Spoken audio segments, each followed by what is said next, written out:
Bonjour tout le monde.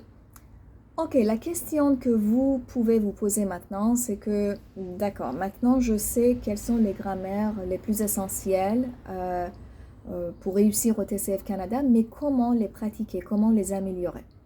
Alors pour répondre à cette question, je dois dire tout d'abord que c'est pas vraiment quelque chose que vous pourriez faire tout seul. Pour le faire, vous aurez besoin d'aide d'un enseignant, d'un tuteur, d'un expert dans le domaine de TCF Canada. Il faut que vous consultiez un expert et qu'il vous donne des conseils vraiment précis à ce sujet. Alors, je vous donne un exemple. Par exemple, vous savez que le subjonctif est vraiment une grammaire essentielle à l'examen de TCF Canada. Vous le savez déjà, mais vous ne savez pas comment l'utiliser, comment l'employer dans les phrases que vous dites ou que vous écrivez. Alors moi, en tant qu'enseignante de français, je peux vous dire quoi faire.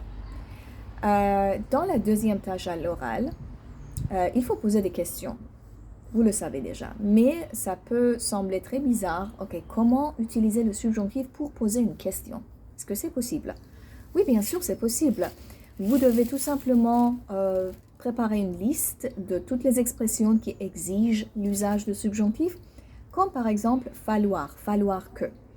Falloir que doit toujours être suivi de subjonctif.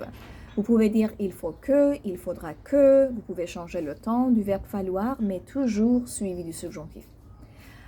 Alors, comment poser une question?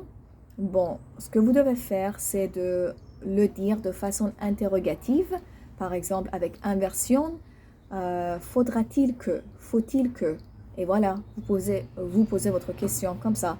Par exemple, faudra-t-il que je fasse le paiement en quelques parties? Je ne sais pas.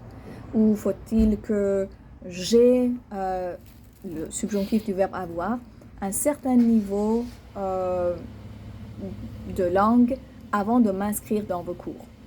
Alors, ça pourrait être toujours l'une des questions que vous posez à l'examen, cette structure-là, avec le verbe falloir que, et c'est pas vraiment une information que vous pourriez trouver en ligne ou dans d'autres, ou dans les plateformes de langue, ou je sais pas.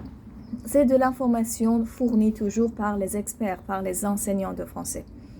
Donc, à propos de ce sujet, je peux fortement vous recommander d'aller consulter un tuteur, un enseignant que vous voulez, que vous savez qui est expert dans ce domaine, qui pourrait vous donner de bons conseils.